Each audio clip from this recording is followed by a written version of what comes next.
grew up down the street from who was it? The golf guy who? Gary Adams, the inventor of the tailor-made golf clubs.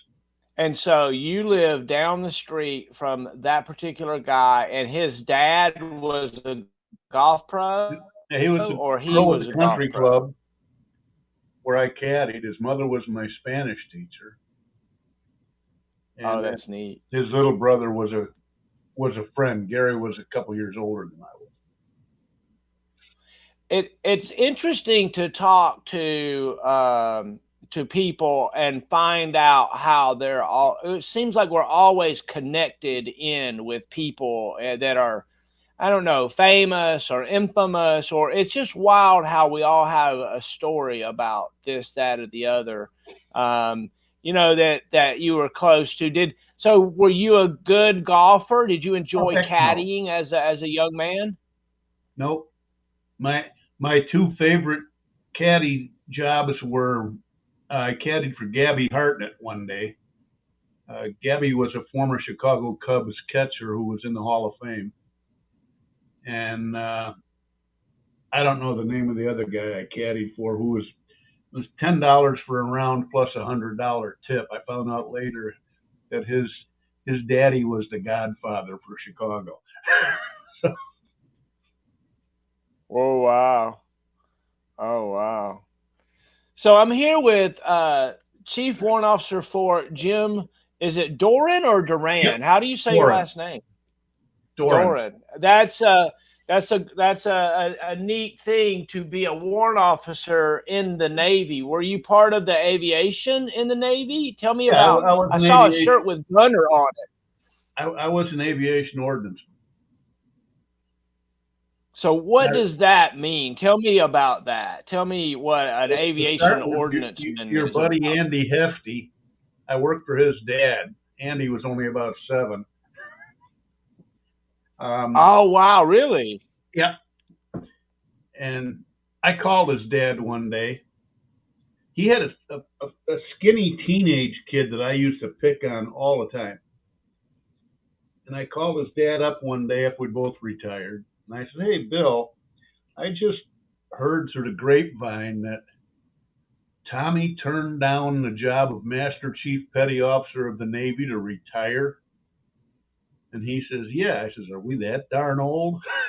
He says, "You are. I'm a lot older than that." Oh wow, that's great, right? It's isn't it neat to see people's success around us Oh, yeah. and to watch others grow and come behind us. Who were the folks that you looked up to as a youngster? Define youngster.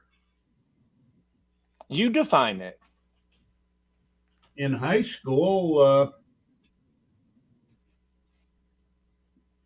just my buddies and some of their folks and my folks, of course. Oh really? Although I would never let them know it at the time. But Right? Isn't it kind of you have to keep it to yourself, right? That you yeah, at some when point you're you think your 14 and parents are 15, you don't want your folks to know you really like them. yeah, right? So where did you grow up? Where were you from? McHenry, Illinois, 12 miles south of Lake Geneva, Wisconsin, 35 miles west of Great Lakes Naval Base. What was it like to grow up there? What would you describe it as? I grew up, It was a small in town, that area. 3,600 people when I left to join the Navy. Um, and I actually started out in a village outside of town. A village only has like 600 people in it today. But everybody knew everybody else's business. There was no private telephones. We all had party lines. You pick up and listen to whoever was talking. We didn't lock doors. A lot of the streets were gravel. It was fun. Um, no cell phones.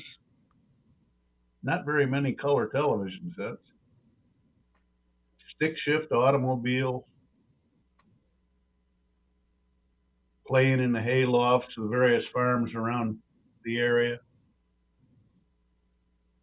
water skiing in the river, chasing girls, and catching them, and not knowing why.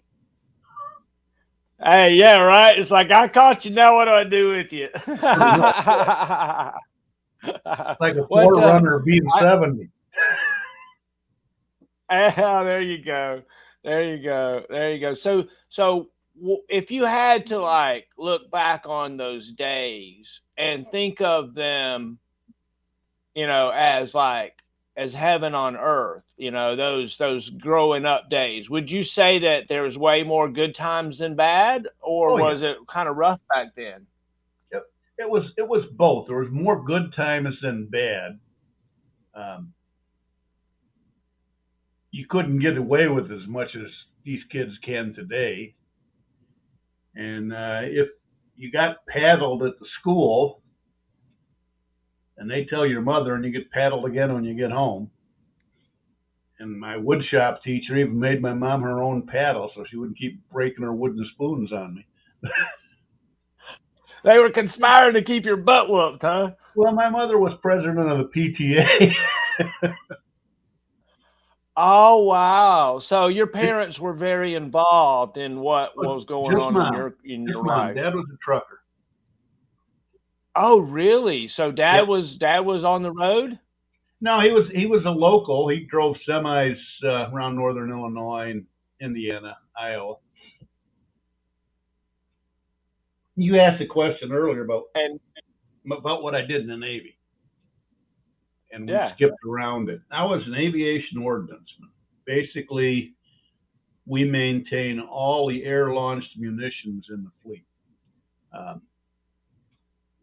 putting them together, loading them, downloading them, arming them, de-arming them, maintaining the systems in the aircraft that operate them. We found out, I guess probably in the late '60s, that for our what we call NEC, Navy Enlisted Classification Code, the Air Force had 5 different MOSs to handle what we did with one. But I did nukes, bombs, guns, small arms, missiles, rockets, plus the aircraft systems. And it was a fun life. People think the flight deck, well, no, they're right. The flight deck is probably one of the most dangerous places in the world. Um, I've only been hurt up there a few times, but it's an adrenaline high. You really love it. So you were like the bomb expert on the ship at the No, end of no, your but career, right? You were the guy. I worked in a squadron ordnance shop as a teenager. There was like 25 of us, and then when I went to shore duty, I ended up as a nuclear weapons instructor on the West Coast. And from there, I went to be a nuclear weapons instructor on the East Coast. And from there, the Navy screwed up. They sent me from knowing everything that there is to know about air-launched nuclear munitions. They sent me to the Mekong Delta. And that's supposed to be a no-no. But the detailer asked me where I wanted to go, and I told him, and he didn't question it, and I went. So tell me more about that. Explain that to me more. Explain which. So the last thing that you were going to get stationed somewhere, and you end up stationed in the Mekong Delta. Well, that you're talking about Vietnam? I did what we call termination of shore duty. I was an E6, and I hadn't been to sea since I was an E4, and there was no getting promoted beyond where I was if I didn't get some what we call haze, gray, and underway time. So when I talked to my detailer, the guy that writes our orders, he said, "Where do you want to go?" And I said, "Well, what do you got?" He said, "USS Ticonderoga." And I said, "No, I've been there, done that." He says, "Chu Lai, Republic of Vietnam." I said, "Okay." And he said, "Helicopter Attack Light Squadron 3 in the Mekong Delta." I said, "Well, if you're going to send me to Vietnam, I want flight pay." So I went to the helicopter squadron. stayed there for 6 months and made warrant. And the Navy has a rule that an enlisted man becoming an officer is immediately transferred. And so I went from there to warrant officer school to a ship and immediately deployed right back to Vietnam. I was home with my wife and kids 3 weeks in 18 months. Oh man. So what was it like to, to be over there in Vietnam when you were there? What were you doing in Vietnam? I was supervisor of the squadron ordnance shop. I was the squadron armorer for all intents and purposes, and I flew as a crew chief in our slicks, not in the gunships. The only time I ever flew in a gunship is we were ferrying one out to a detachment. But I flew logistics missions mostly. Fresh water to Arvin Outpost in the Human Forest, mail to the Australian and Coast Guard ships off the coast, Admiral and his staff around the Delta checking on stuff. But as soon as we got tasks, our slicks always also flew the SEAL infiltrations and exfiltrations. And when those missions were tasked, they normally replaced us with guys off the gunship detachments. The experienced door gunners who were flying combat every day. No. I flew a lot, but not as much as I would have liked. When the warrant officer list came out, my commanding officer took me off of flight pay. That's the only thing you wanted. You wanted to be on flight pay, come on. Well, it's tax-free. So like, I don't even know how to ask the question about the bombs. Like your whole job and life was a caretaker of unexploded yet bombs that if they were just done just right could blow up at any minute. Well, no, what's that like? They weren't that dangerous. We were well trained. We knew what we were doing. The bombs would come up from magazines in the ship with the fins on them, and that's all, just the fins and a fuse well. We would manually lift 250 and 500-pound bombs 4 feet to put them on the bomb rack. We'd manually lift 1,000-pound bombs, maybe 2.5 feet, 3 feet, put them in the bomb rack. And then we'd attach the fuses and put in what we call an arming wire, which when the pilot drops the bomb, the arming wire stays with the bomb rack. But in the meantime, it's inserted in a hole in the fuse to keep the vanes from turning. The fuse doesn't arm until it's released. All that bomb lifting, I was 18, 19, 20 at the time. Now I'm 76, and in 2 weeks from tomorrow, I'm having my right shoulder replaced. Thank you to bomb lifting. It's an interesting thing what we put our bodies through when we're young and the prices that we pay for it over time. We also at the time you didn't know a whole lot better, and you weren't like there wasn't the attitude of working out every day. No, none of us did. Little funny story. I'm always trying to lose weight. And my roommate in USS Constellation was a skinny West Texan. And he was trying to gain weight. And one day I woke up and I said, wait a minute, all aircraft carriers have a small gym. Not much bigger than 500 square feet maybe. But we'd go to the gym in the morning and work out. And we would do all the same things. And I said, see, you're trying to gain weight, and I'm trying to lose weight. We're doing all the same stuff. He says, yep. I said, I quit.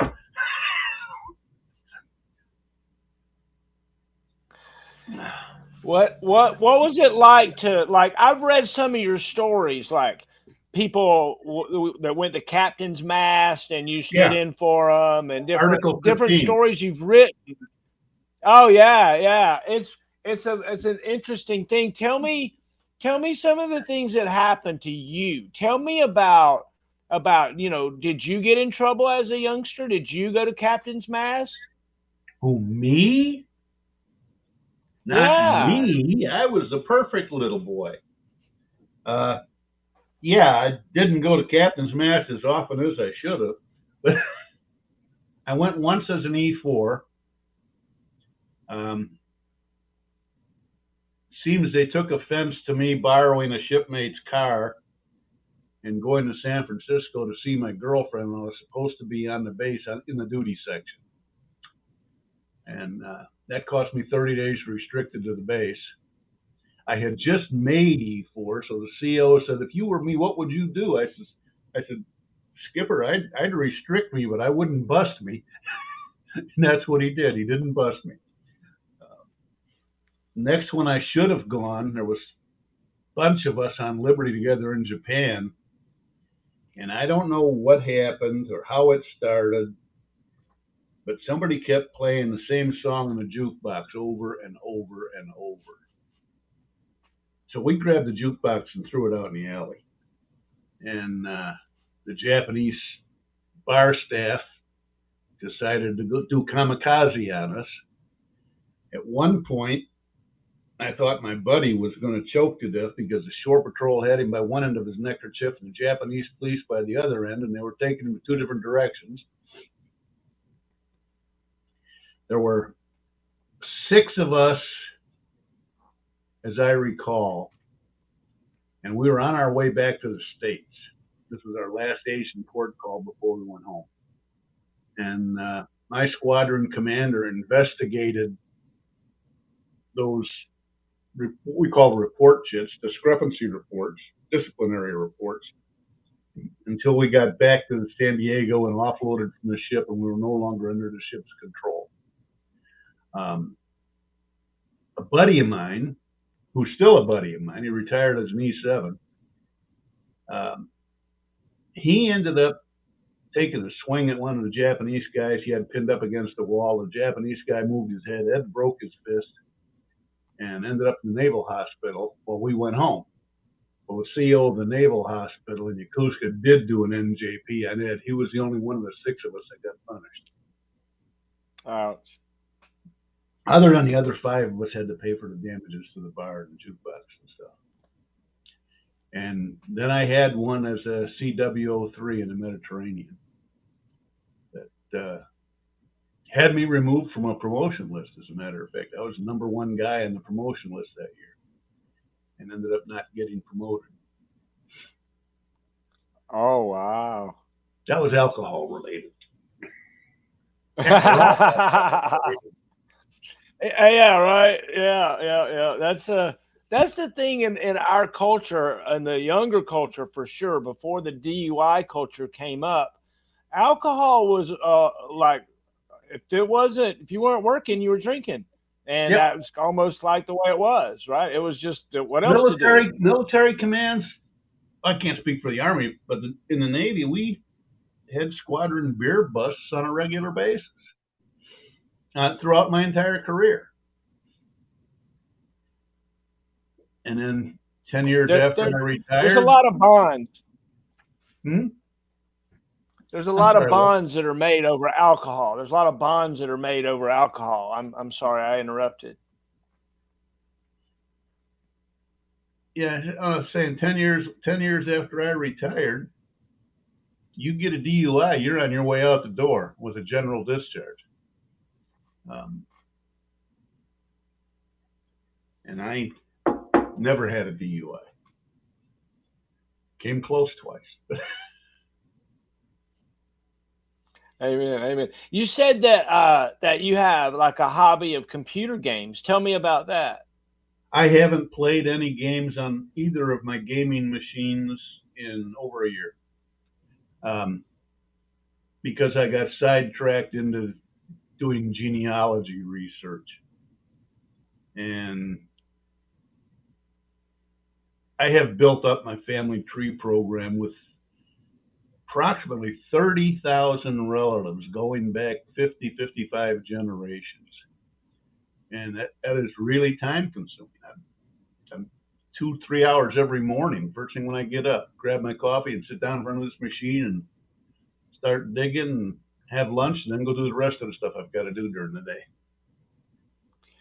That sounds like my dad, right? My dad's done the exact same thing. He used Family Tree Maker, Yeah, and that's the I program I tell use. him, yeah, I tell him that when he starts going to these cemeteries with a shovel, starts digging people up, we got a problem. But it's up until now, he's just been taking pictures, and I tell you, you and him might find a lot of common ground there. My father has taken his ancestry way back, Well, and it's I really told my neat. daughter, I told my daughter one time, I says, you know,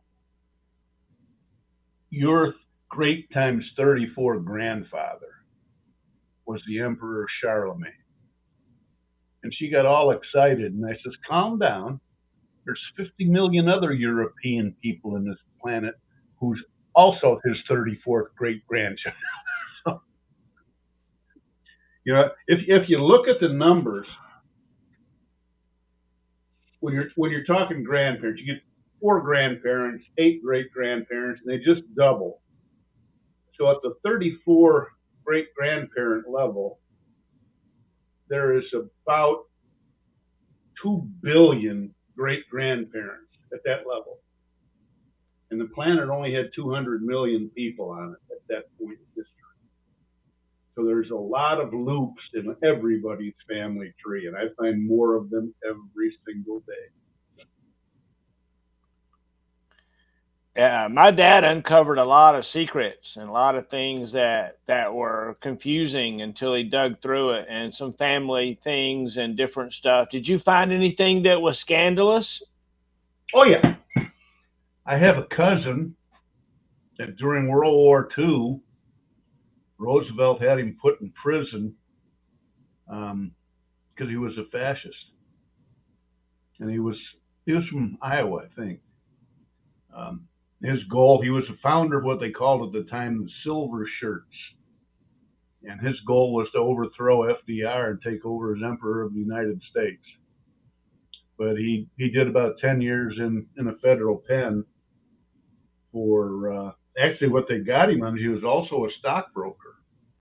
And what they got him on was SEC violations and stock fraud. And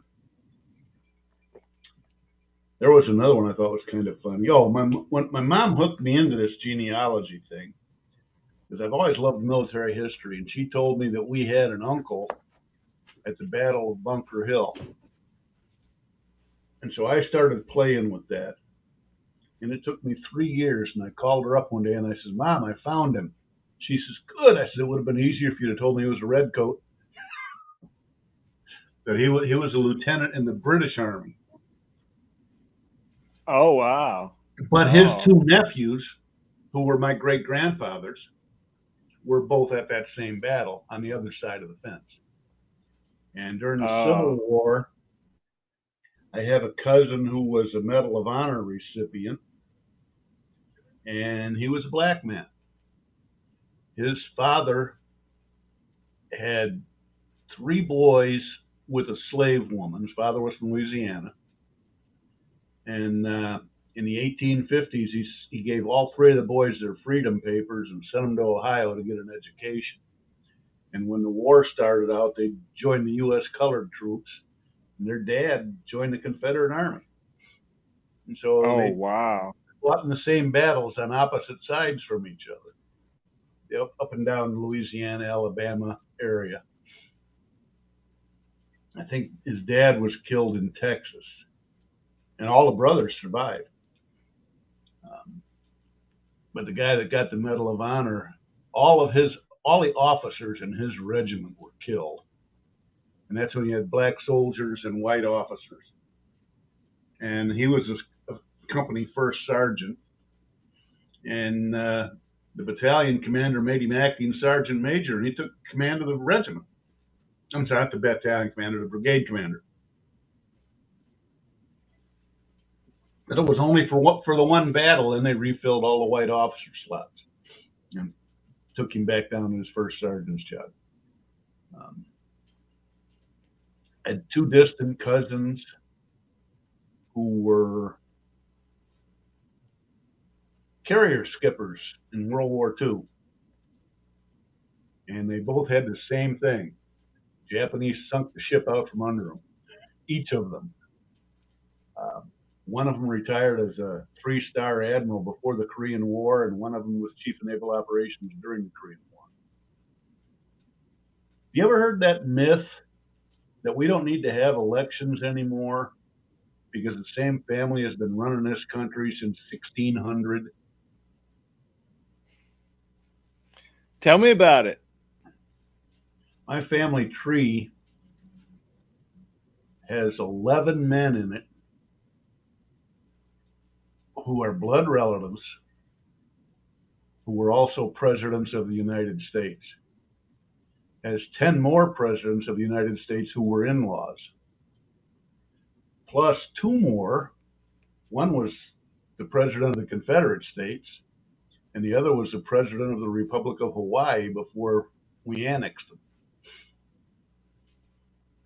And I mean, they weren't like first or second cousins. I think the closest one was George Bush, and he's an eighth cousin or something. I know FDR was an eighth cousin.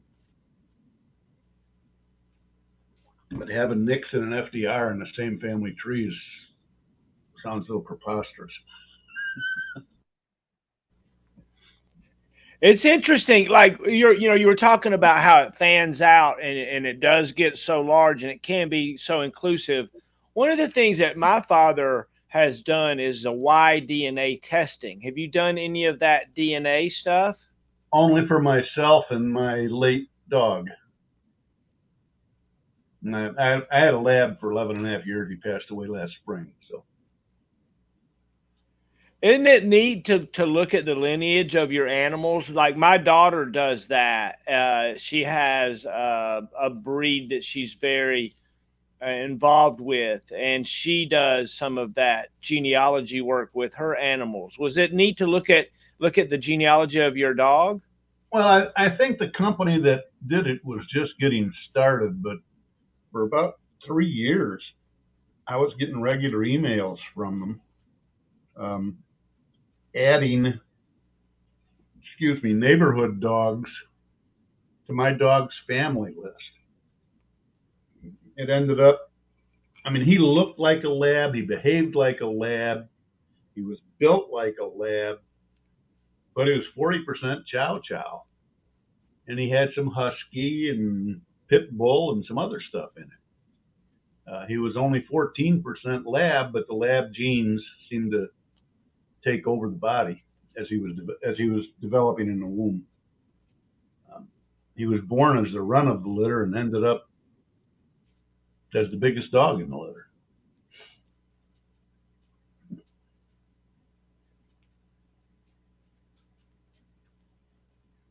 So, what was your favorite time or station, place of duty in the Navy? What was it? Was it on a particular ship? My last three. Fighter Squadron 14 aboard the USS John F. Kennedy. From there, I went to NAS Norfolk as the assistant weapons officer. And from there, I went to Fighter Squadron 142 aboard the USS Dwight D. Eisenhower. And, the other squadrons were great, but these three duty stations were simply outstanding. As we like to say, he's got all his stuff in one bag, but he forgot where he put the bag. The two air wings that I served in for my last two at-sea tours, every squadron in the air wing had all their stuff in one bag. The air wing had it all in one bag. The captain of the ship had it all in one bag, and everybody knew where it was. I never saw two aircraft carrier air wing crews, combination crews, work together so professionally in a peacetime environment. I mean, it was just amazing. What's it like to stand next to a nuclear bomb? Boring. You can't touch it unless somebody's reading a checklist and telling you what to do. It doesn't go anywhere without a Marine.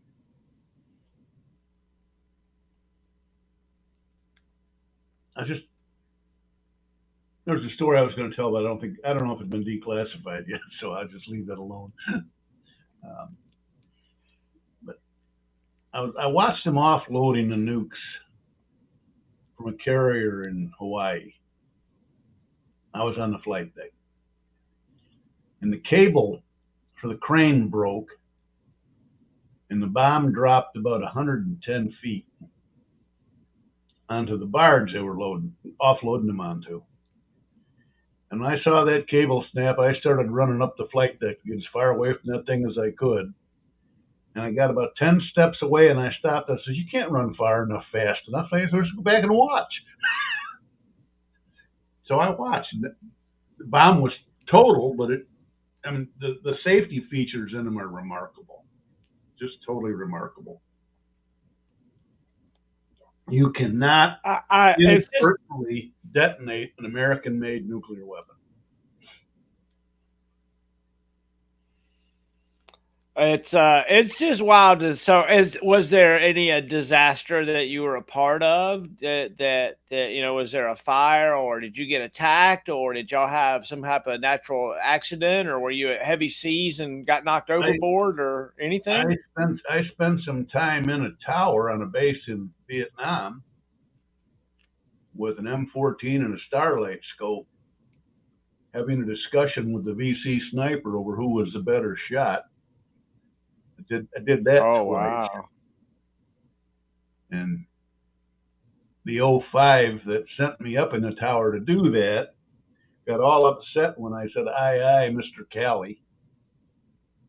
You remember Lieutenant Callie from the Army, the My Lai massacre? Yeah. That was interesting.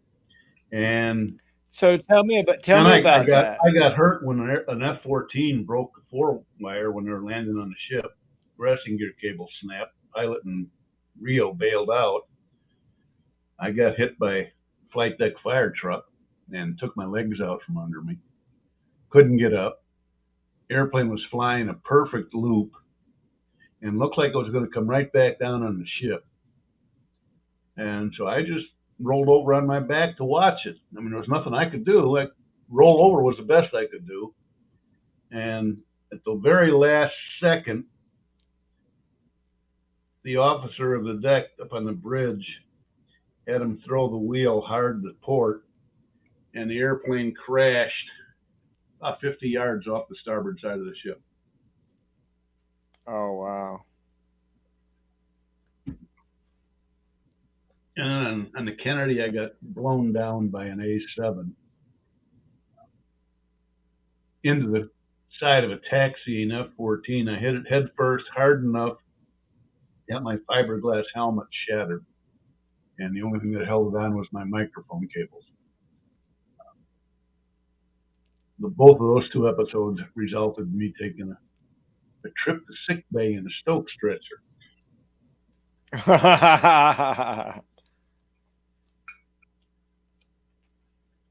What's it like to be like hurt on the ship? Like like on the ship, if everybody's got their duties and everybody's got a thing to do, if you're hurt suddenly and you can't perform your duties, not only are you hurt, but now you're like held captive and you can't go anywhere, do anything with crutches in a ship. It's hard to move around as a kid, right? I did. Wow. I lived on the third deck of the Kennedy. Kennedy? No, Eisenhower. And the ready room was, the third deck is 2 decks below the hangar. And our squadron ready room was in the deck right below the flight deck. And I had sprained an ankle at a picnic in Naples, playing softball with the squadron.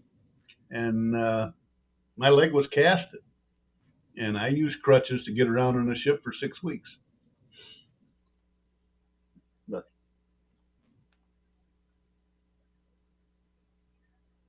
no, that was the Kennedy. It was the Kennedy. I'm trying to remember. I'm going by roommate. On the Eisenhower, I had a warrant officer roommate. On the Kennedy, I had a flight surgeon. But the skipper of the ship also has an elevator that goes from the main deck where his import cabin is to the bridge. And there's only 2 guys that have keys, him and the executive officer. And when the admiral staff comes aboard, the admiral and his chief of staff have keys. Captain gave me a key, so I could ride it from the main deck to the we call the 03 level, and just hobble down the passageway to my ready room. Stand the duty officer every day for 6 weeks. I should preface this, we had a fully equipped hospital on board. Maybe 20 beds, 11 doctors, 35 corpsmen, 3 or 4 dentists, and another 10 or 15 dental technicians. So it wasn't like we were without medical help. And when I was a kid, I fractured my elbow on the flight deck, and they strapped me into an airplane and sent me to the Naval Hospital in the Philippines. Flew me off the ship on a catapult launch. Oh, wow. That hurt. Because you're facing aft, arms in a sling. When the catapult fires, you've never had one before, you're leaning back in the seat, because that's what the pilots do. Well, pilots are facing frontwards, you're facing backwards. So you lean back in the seat, the catapult fires, you go flying forward, your arm goes out and wraps the seat in front of you, and then you cry all the way to the Philippines. So twice now you have said when I was a kid versus under when 20 you were years an old. adult. That's what you're saying. So when you came in the Army, like as a matter of fact, I joined the Navy the day before my 17th birthday, because my birthday was Saturday. So I joined on Friday. Monday I was sworn in, and I was in boot camp on Monday afternoon. So I was basically 17 years, 2 days old. You went to the Navy. What year was this? 1963. Oh, wow. My congressman was Donald Rumsfeld. No way. Really? Yep. And my mother was a minor muckety muck in the Republican Party in Northern Illinois. She knew Rumsfeld rather well. And funny story I got to tell you about Mom. Mom was in the Navy in World War II. And I had to go to a POW MIA ceremony at the Pentagon in 2004, 2005. I was working for a veteran service organization at the time. And my mom was visiting us from Illinois. And I asked if she wanted to go with me. She said, sure. So I took her to the Pentagon. Before we left the house, she called Rumsfeld and made an appointment to see him. Well, we're down at the ceremony, and some Army colonel comes down looking for her and tells her that the secretary is sorry, but the president called him and he was on his way to the White House. So I figured, being a dutiful young son, that I would introduce my mother to the Vice Chief of Naval Operations and let him entertain her with stories of running the Navy. So when I introduced him, she immediately said, I was in the Navy in World War II. He says, what did you do? And she says, I was a yeoman on Ernie King's staff. King was his Chief of Naval Operations in World War II. And he was probably one of the most hard-headed, hard-nosed officers in the Navy at that point in history. They disappeared for an hour while Mom entertained him with Ernie King stories. Amen. Yeah, she was a trip. You know, part of this, what we're trying to do is to capture some of these stories and some of these memories, for those that come behind. I think you said you told your kids or somebody that would be watching, to take a moment and brag about your family if you don't mind. Yeah, let's see. One brother was in the Navy as a Cold War vet. Another brother was an Air Force vet, and he and I were in Vietnam at the same time. Uh, my mom and stepfather were both in the Navy in World War II. My father was an infantryman in the 41st Infantry Division. Matter of fact, his battalion commander was Teddy Roosevelt's middle son, Archie. Um, my grandfather chased Pancho Villa around Texas during the Mexican Border Rebellion. I had a great grandfather in the Civil War, two more in the Revolutionary War. So, you're saying there was former force. Um, I've had somebody in my direct family line has fought in every battle, every war rather, that this country has been involved in since 1676. Wow. We haven't missed one yet. So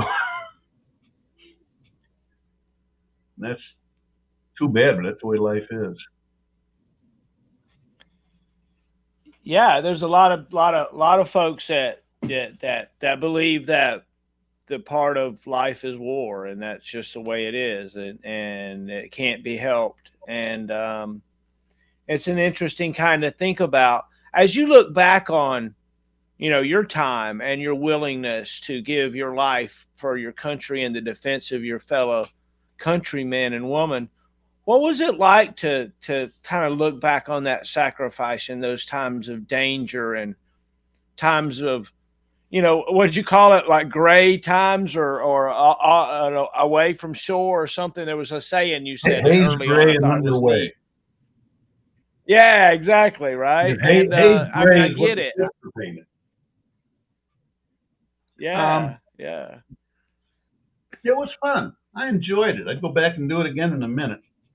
Uh, I kind of wish I hadn't retired when I did. I could have done another 10 or 15 years and done 35 or 40 if I'd thought about it seriously enough. But I miss it a lot. The camaraderie, you know, my best friend and I met in 1963. Our first wives were cousins. Uh, we were in two training commands together. In both cases, he was a month or so ahead of me in training. We were in the same squadron during our first fleet tour. During my first shore tour, I was a nuclear weapons instructor, and Carl was an ordnanceman at Barbers Point Naval Air Station in Hawaii. And they sent him back to Central California to go through the classes I taught 2 years in a row. We were on the same base in different squadrons in Vietnam together. And when I moved from the West Coast to the East Coast in 1974, I didn't see him again until 2013. But we communicated regularly, letters, emails, Facebook, telephone calls. Um, we both retired as CW04s. We were both in F-14s, me on the East Coast and him on the West Coast. And when I saw him in 2013, we were at a reunion in Reno. It was like it was 1975 that I just seen him last year in San Diego, you know. In fact, he was having breakfast with his wife. And we've both porked out a little bit since our younger days. And he didn't quite recognize me when I sat down in his booth and started taking the bacon off his plate and eating it. And as soon as I put the first one in my mouth, that's when it hit, when the Jim. And then another one, a guy that Told Earl he busted his fist in a fist fight in Japan. He retired as a chief petty officer in E7. Went to work for the Navy as a civil servant in the ordnance career. So he did 20 years in the Navy and 30 years as a civil servant, 50 years as an aviation ordnanceman.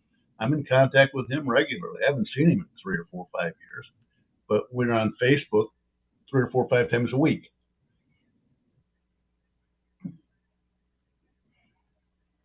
But they're all starting to die off, Will. Right now, to the best of my knowledge, out of the original 25 guys in that ordnance shop, there's 6 of us left. But there's still 3. Well, that's what.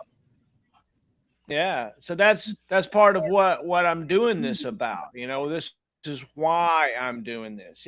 Tell me a little bit about. In the Army we have a saying: "There's no such thing as an atheist in the foxhole." Tell me about your spirituality. What kept you going on those long night watches and times when you were away from family? Was there cigarettes and coffee and hard spiritual work. mantra? Amen. Hey, I get it, right? Yeah. Spirituality had nothing to do with it. I didn't really find the Lord until I found my 3rd wife. And that was, 28 years ago? Been that long already? Yep, 28 years ago last month.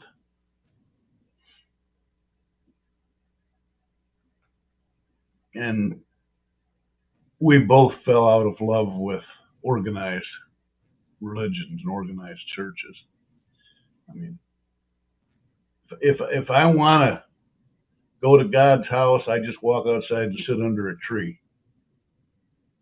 Amen. Amen. Amen.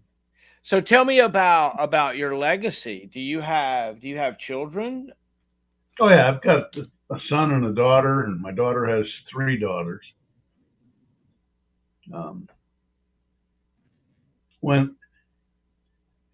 When you grow up with 5 brothers and a sister, there's more than enough legacy to go around.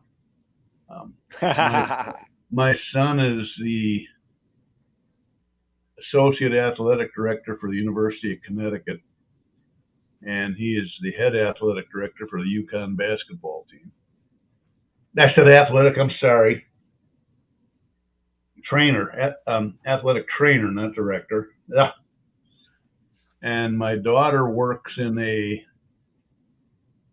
organ recovery business, livers, lungs, things like that in Virginia Beach. She works in the quality assurance department. My son has never been married. My son-in-law is a vice principal of a Virginia Beach high school.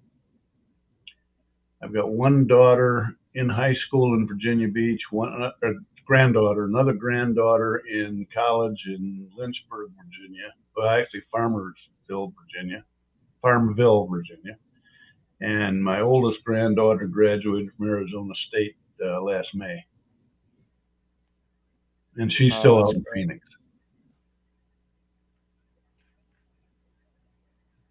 So what do you want to be when you grow up? Fireman.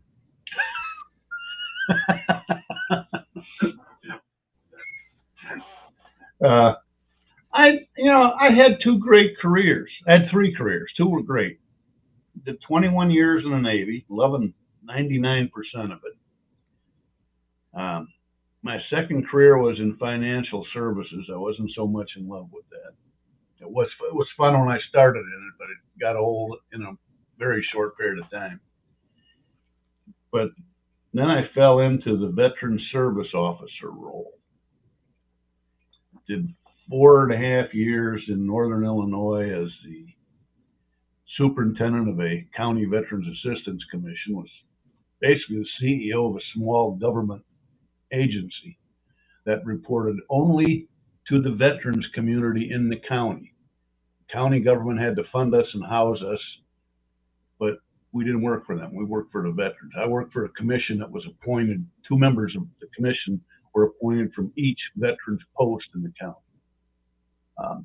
From there, I went to AMVETS as the National Service Director. I was there for 4 years. Moved to West Virginia and spent 2.5 years as a non-paid volunteer service officer for Vietnam Veterans of America, and then 2.5 years with the West Virginia Department or Division of Veterans Affairs. 7 years as what they call a non-attorney practitioner. During my tenure, there was only 24 of us coast to coast. Not lawyers. None of us were lawyers. We had to do all the same continuing education that lawyers did. And we were all accredited to the bar of the U.S. Court of Appeals for Veteran Claims. And a couple of years on a VA advisory committee, a couple of years as secretary, and 2 more years as legislative chairman for the National Association of County Veteran Service Officers. And I just loved the heck out of it. Helping people who were my brothers and sisters, our brothers and sisters. It was just great, but you hear so many of these stories and they rub off, and the burnout rate in that field gets pretty high pretty fast. I don't know anybody who spent more than 2 years counseling veterans that doesn't have their own version of PTSD that came from the guys they were counseling. But my 2 best stories, I took over a case in West Virginia. The VA had denied it a couple of times. Guy got blown up in Vietnam. I mean, big time blown up. He was in the bomb dump doing an inventory or something when the VC mortared him. And the VA kept denying his claim. So I took it over. And I've been known to be similar to a bull in a china shop. And when all the dust and smoke settled down, this guy came in and said he wanted to kiss me. And I said, why? He says, my bank called me this morning and said the government deposited $400,000 in his checking account and he wanted to know if he should keep it. I said, bet your butt you should keep it. And I had another one back in Illinois, young lady. I went to high school with her older brother. She was a Navy corpsman. She went to San Diego to the Navy Hospital Corps School at the Balboa Naval Hospital. And when she finished the school, she stayed there for the rest of her enlistment. And long and short of it, she lost her marriage, she lost her job, she lost custody of her children, PTSD going through the overhead. She was living in Section 8 housing, where the government paid for most of her rent. And my agency paid for her utilities and her groceries. And she asked me if I'd reopen her claim, which had been denied by the VA on 2 previous occasions. And to reopen it, you got to have new evidence. Well, I got her to get a copy of her service record out of St. Louis. And I got her performance evaluations from the Naval Hospital. And that was my new evidence. And my counter argument to the VA was, yes, she never served in the combat zone. She only served at that Naval Hospital in San Diego. Who do you think unzipped the body bags when they got home? And that was all it took. She got 100% right from the get-go. Ended up using her back pay to buy her own little cottage and a car. And the last time I talked to her, she was drawing a little over $2,000 a month in non-taxable VA disability. Amen. Amen. The a lot of times our airmen and sailors, Marines and soldiers need somebody to fight for them, somebody that understands the system, and so that's great that you're able to do that and to help these folks. It's got to be very rewarding for you, right? Emotionally, yes. Financially, not so much. Veteran service officers at every level are some of the lowest paid people in the social services industry. Um, my folks, when I was working for AMVETS, and I had about 50 people spread out over 10 or 11 states, they were making less than $40,000 a year. As a county veteran service officer, I started out at 27.5, and as a state veteran service officer, I started out at 27. And if you're going to get into that field, you don't want to do it for the money because it's not there. Um, in Illinois, the Veterans Assistance Commission gets a piece of the property tax, and the percentage is set by the state legislature. But I had to tell our comptroller, I says, no, no, no, no, no. The heck with the state legislature. You give me $1 million a year, which is what the state legislature says my budget should be, and you'll have me in jail for embezzlement in 2 years. There's no way I can use that much money. I only had 3 employees, 4 vehicles, and me. And my operating budget was about $400,000 a year. I didn't need the full $1 million. But then when I did need it, played hell getting it. And my deputy, who replaced me when I moved to Washington, he ended up threatening to take the county board to court. And they called the state's attorney down, and he said, Mike's right. If you don't give him the money, he's got no choice but to sue you under writ of mandamus. And that's the way the law is laid out. Things change. It's not like coming home from Vietnam and nobody wanting to know who you are. Did you have that experience coming home from No. Vietnam? No, personally, I did not. I was never spit on. I never had anybody throw paint or tomatoes or ketchup or any of that stuff at me. I got strange looks. First time I came home, I found out in a local saloon my money wasn't any good. And they never even asked me if I was 21 yet, which I wasn't. What do you say? Your money? You found out your money wasn't good. That people were buying drinks for you? You bet. I walked into a saloon in Northern Illinois in uniform with a Vietnam service medal on. I couldn't spend any money. Right, right. But that was in 65, 66.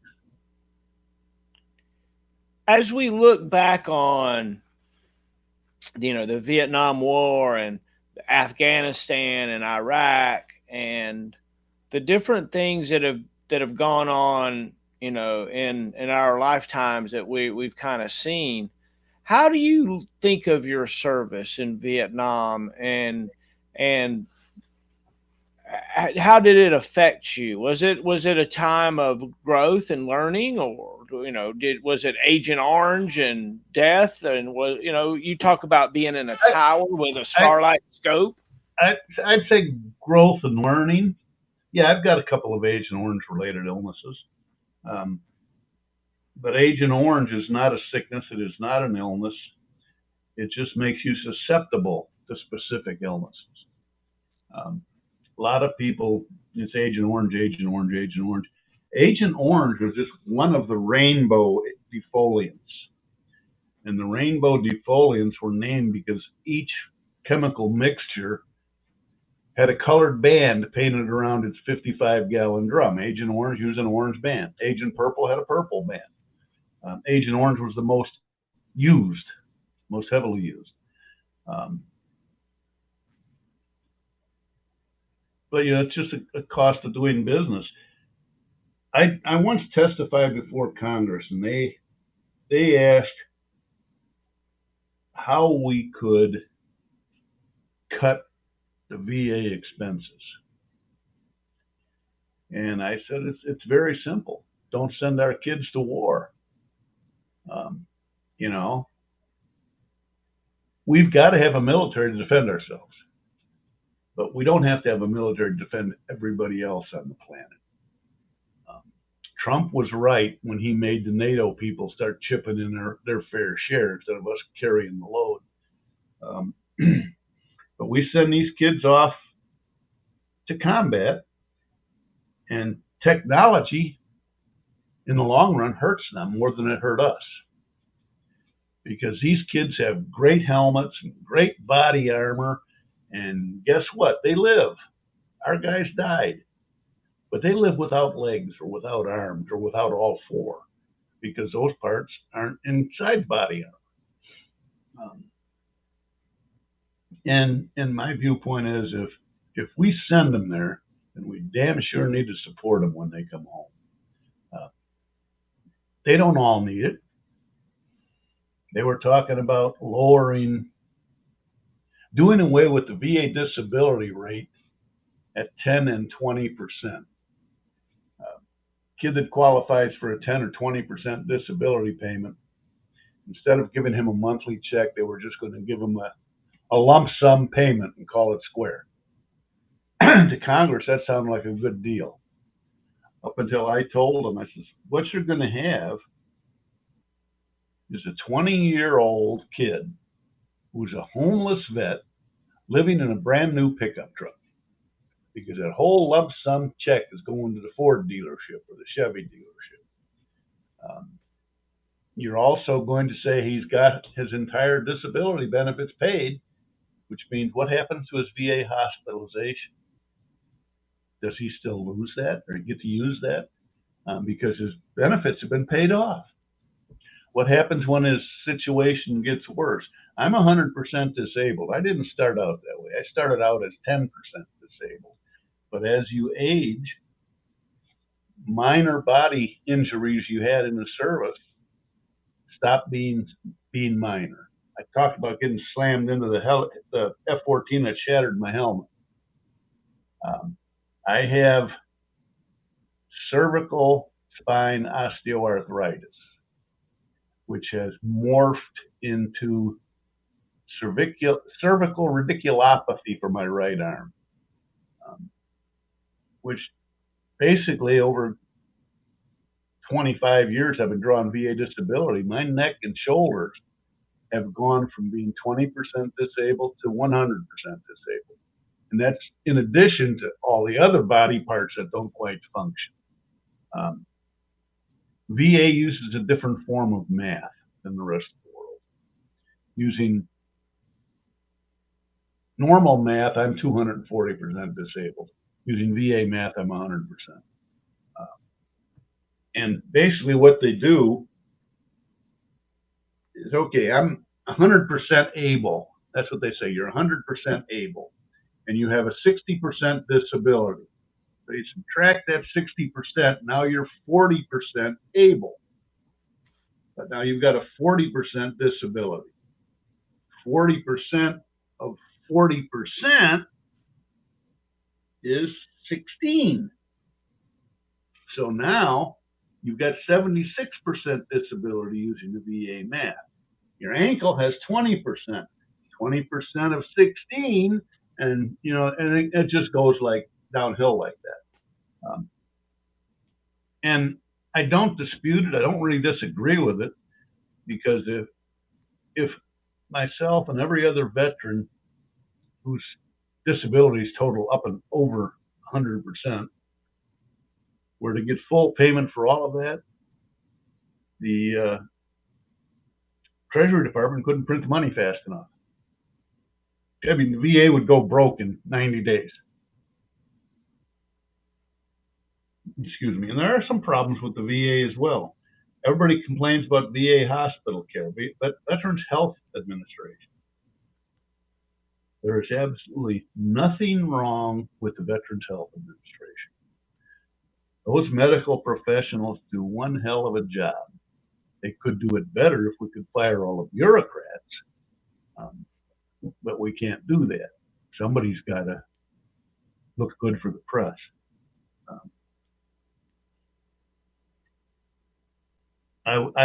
What was your nickname growing up? Jim. Oh yeah. What's your And full name?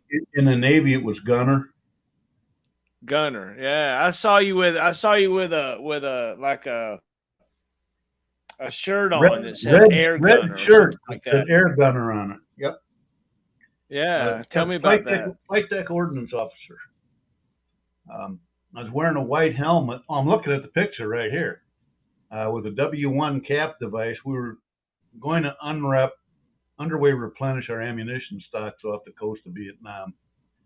And some of it is transferred by highline from the ammo ship to the hangar deck of the carrier, and others is flown from the ammo ship to the flight deck in a big cargo bag by helicopter. And my crew and I had to work the flight deck end of it. Guys in white helmets are the safety observers. Guys in the red or the blue helmets are the worker bees. And that's where I was going. I was on my way up to the hangar deck to help supervise that evolution when my roommate took the picture. Oh wow. It's wild how rare photographs are back in those days, right? Well, we didn't have phones that took pictures. We didn't have phones that fit in your pocket either. My first cell phone was hardwired into the dashboard of my car. My second one was in a bag about the size of a small briefcase, plugged into the cigarette lighter. And now I finally got my first smartphone 3 months ago. Mostly because I had an old flip phone. Oh, watch It's out. perfect, and Verizon killed the 3G network, and that's what my flip phone worked on. Wow. Wow. So have you found new games on your cell phone now that you I like don't to play games play? on my cell phone. I text message my kids and my wife. Um, and other than that, I use it for phone calls only. I think the only app I have on it that I use is I've got a Fit Watch. And it monitors my sleep. And I can go look on my cell phone, use the Fit Watch app on the cell phone. It'll tell me how many times I got up in the middle of the night to pee, how much deep sleep I had, how much light sleep I had, and how much awake time I had between the hours of midnight and 9 a.m. So tell me about, your longest day. There's a time in your life where things were rough and you were worried or August 5th, 1964. It was a Tonkin Gulf incident. We were on the flight deck for 3 consecutive days. I slept on the wing of an airplane. My buddy Carl slept on 2 bomb skids pushed together. We were at general quarters for the whole period of time. When we ate, it was C rations. We'd send somebody down to the supply room and they'd bring up a bag of C rations for the guys in the shop. We didn't shower. We didn't change clothes. We didn't brush our teeth or shave. We were lucky if we could get off the flight deck long enough for a cup of coffee and a cigarette. The ordnance so we what had. was going on? It was the Tonkin Gulf incident when the Turner Joy and the Maddox were attacked by the Vietnamese PT boats up in the Tonkin Gulf. We were flying air support for the destroyers. And after the first mission, we found things in our airplanes that shouldn't have been there, holes they didn't have in them when they left. So we bolted the armor plate on the airplanes, which probably hadn't been on the airplanes since Korea. We started hanging napalm on the airplanes, and the napalm canisters were so old that some of them leaked. So we would cut the tops off of soda cans, empty soda cans, punch holes in them on top and sides, and wire them to the bottom of the napalm canisters to get the leaks. And then every couple of hours, we would put new cans on the bombs and throw the old ones in the ocean. Wow. That was a fun 3 days. So, so these this thing happened in the Gulf of Tonkin where apparently an American, and there's some dispute about what happened and what really happened, and No, whether there no, was a real attack or no, not. no, no, there isn't.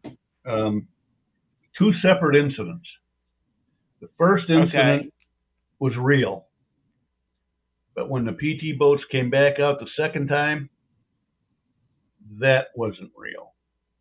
That was apparently radar malfunctions on the destroyers because the airplanes we Oh, sky okay. didn't see anybody, but the ships were still painting them. But the first day, yeah, our airplanes got shot at. As Oh, a matter of fact, wow. one of our young lieutenants, junior grade, like first lieutenant, great kid, most loved officer in the squadron. I'd never heard him swear in my life, but he was on that mission. It was his airplane that had the bullet holes in it. And when he saw the bullet holes, I learned that he knew words that I had never heard before. so, So but you knew he passed away a and year or talked so to the ago. guy Well, yeah, I that got talked shot to him at. up until he died. Um, Oh, wow. he passed away a year or so ago. He's about 10 years older than me. Um, but I'm still in touch with his daughter on Facebook. I don't know, she's American Airlines stewardess or a United Airlines stewardess. He was a United Airlines pilot when he got out of the Navy.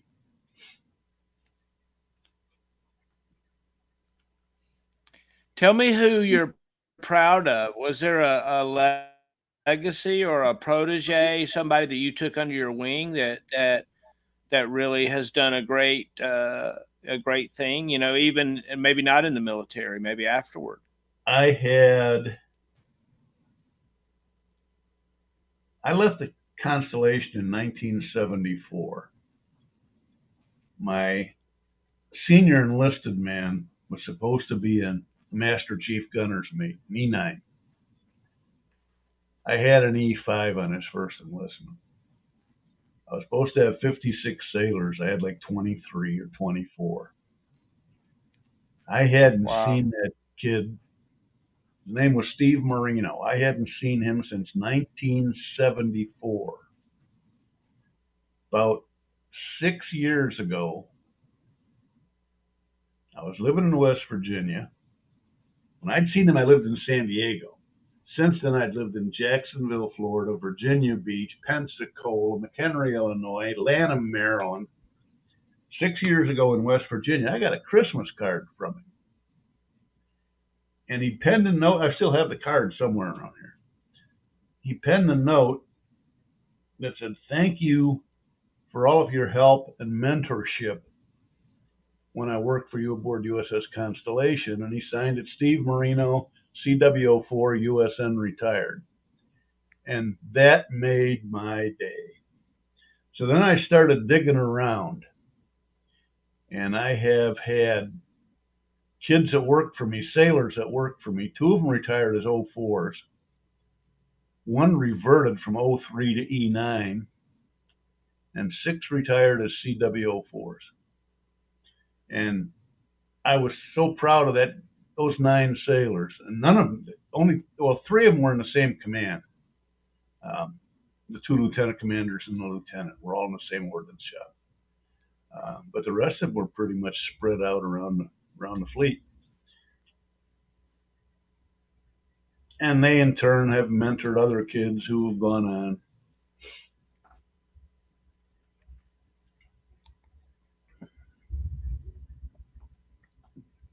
Then there's my son's friends,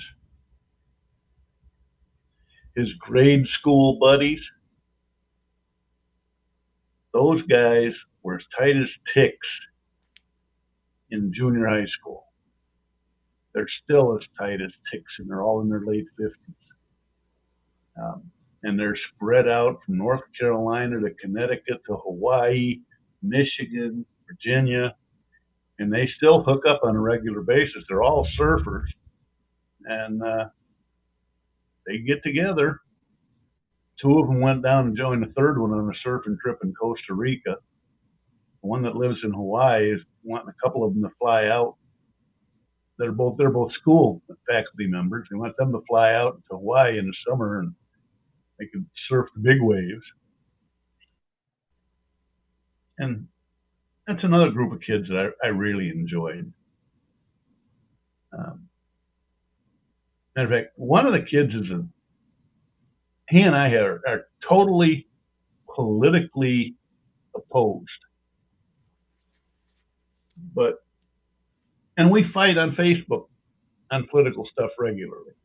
But when my Navy buddies get involved, I have to tell them to back off because I've known this kid since he was 7 years old.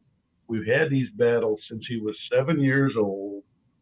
He lived in my refrigerator for 4 years. When his dad got transferred to North Carolina, he was a Navy corpsman, served with the Marine Corps. Sonny stayed in Virginia Beach and moved in with my ex-wife and kids to finish his last year in high school. I mean, they were all great guys. And I miss seeing them a lot, too. They made me feel young.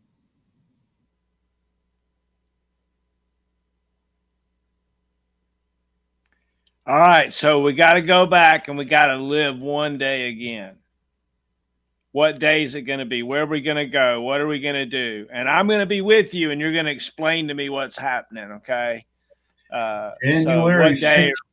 January 16th, 1963.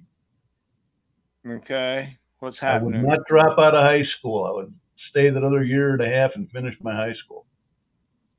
Oh, wow. Okay. How about that? So you wouldn't have dropped out of high school and joined the Navy. You would have stayed.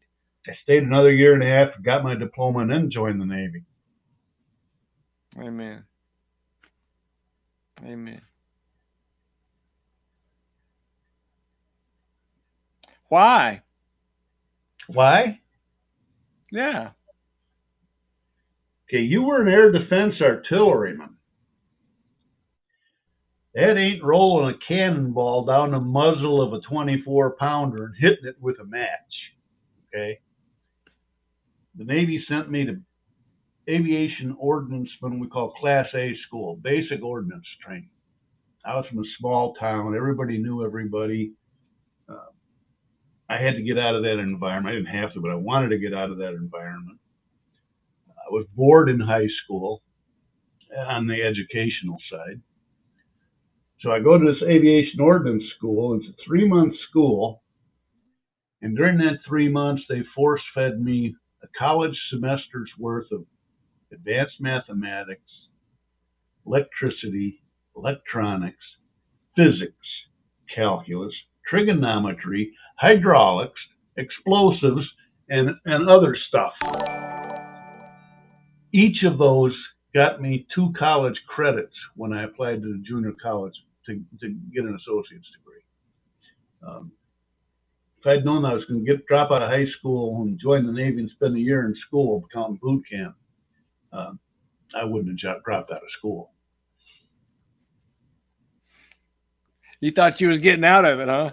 Yep, I surely did. And oh, wow. That was back in the days when chief petty officers were chief petty officers. They were not E7s. Even though what we call the rocks and shoals were the old World War II articles of war had been replaced by the UCMJ, some of these World War II veteran chief petty officers didn't believe in the UCMJ. And they were like as not to pop you upside of the head if you screw up. Well, one of the interesting things that I talk about, most of the folks that I talk about or talk to, they talk about these old Vietnam era folks. They're like, well, my legacy was a Vietnam. Well, you are a Vietnam era folk, and you're telling about World War II vets, people that like were worried about German U-boats and what's it? I was an E6 in this helicopter gunship squadron. I worked for an E7 named Spike Payne, AOC Spike Payne. when the warrant officer list came out, Spike started teaching me what he felt an officer needed to know, not what the Naval Academy or the president felt the officer needed to know. But he only had 2 months to do it. At the end of that 2 months, I detached and I went to warrant officer school. Then I went to the Constellation, and I was aboard the Constellation about a month and a half, and Spike showed up to be my flight deck ordnance chief. And I said, "What the heck are you doing here, Spike?" And he says, "I wasn't done training you yet." And the best day in my life, when the kids were around, it was gunner this, gunner that, yes sir, no sir, 3 bags full. It was just him and me in the shop. It was, "Hey, you, boy, come here." Best day of my life. I walked in the shop. He was sitting at his desk. I went over to the coffee pot, picked up my cup. I said, "Spike, you want a cup of coffee?" He says, "Yes, sir. Sit down, gunner. I'll get it." So I sat down and I says, "What are you doing?" And he says, "Well, you're an officer now." I says, "I've been an officer for over a year."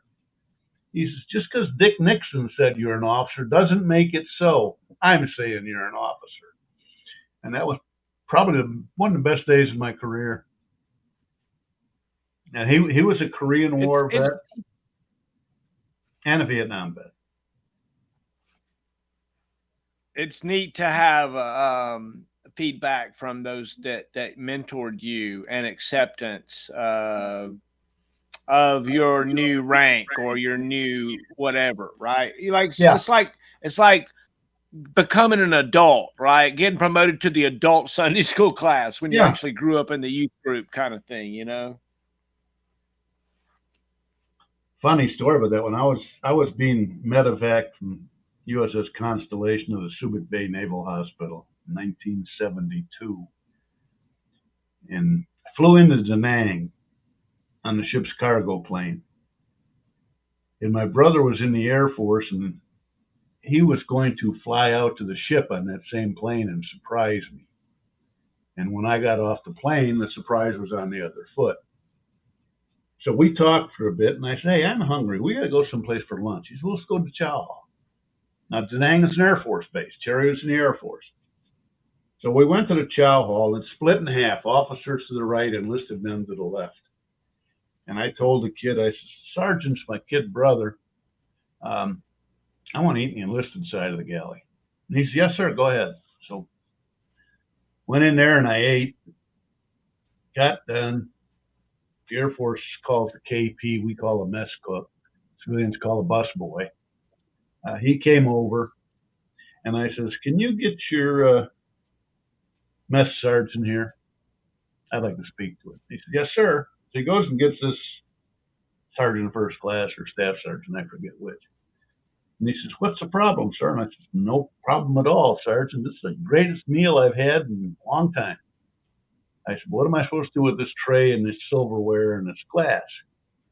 And he said, "Well, sir, you can carry it to the scullery like the enlisted men do. You chose to eat over on this side of the mess hall." I said, "Sergeant, I haven't been an officer long enough not to worry about carrying it to the scullery. But I'm being medevac with infectious hepatitis, and I don't know if you want my silverware and my plate and cup in your scullery." He had a hissy. Oh, wow. And then when I checked into the hospital, my buddy Carl had checked in 2 hours before I did.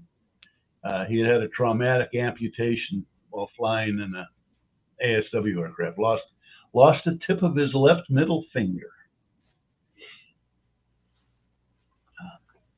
So we had 30 days in the hospital together. I wouldn't wish that on a hospital administrator. Pardon? I said, "Ouch, losing the tip of your middle finger while you're flying." I mean, what did he like? Try to reach out and see if the propeller was real or something?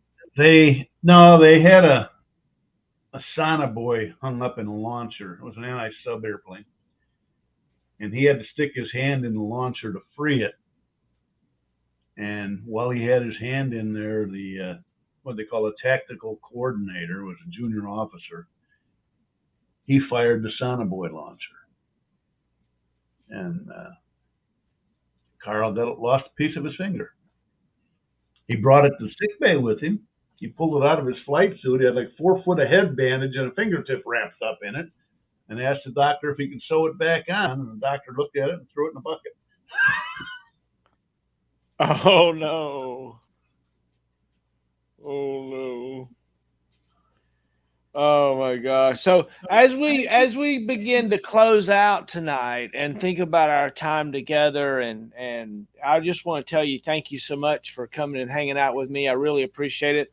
We've tried to tell, kind of timeless stories about your time, and try to reminisce a little bit. And thank you so much for hanging out with me. It's been very enjoyable. Is there a story we haven't told yet? Maybe you could close out with, or any advice maybe you could give us as you think back on your time of service and love for our country as an American patriot.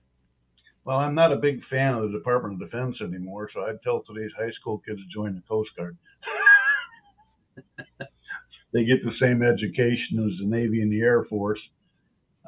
They're the ones that are seeing the real action in the drug smuggling world, and they get to stay home a lot.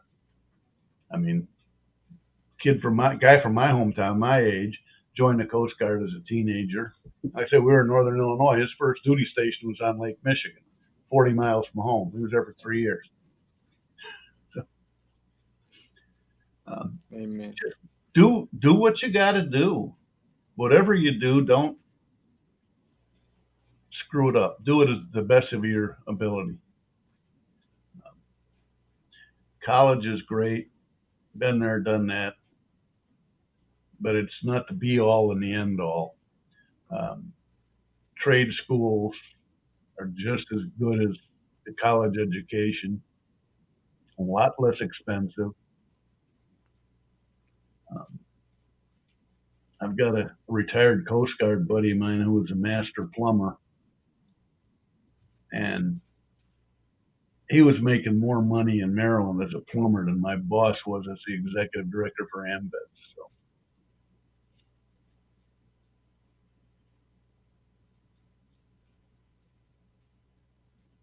can't think of anything else, Will.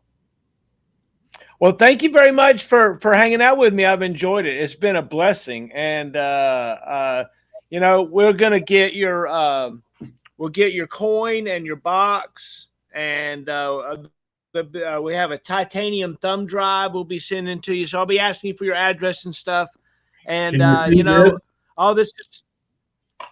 Can you see that? What is that? That's my titanium thumb. You got metal in there? Yep.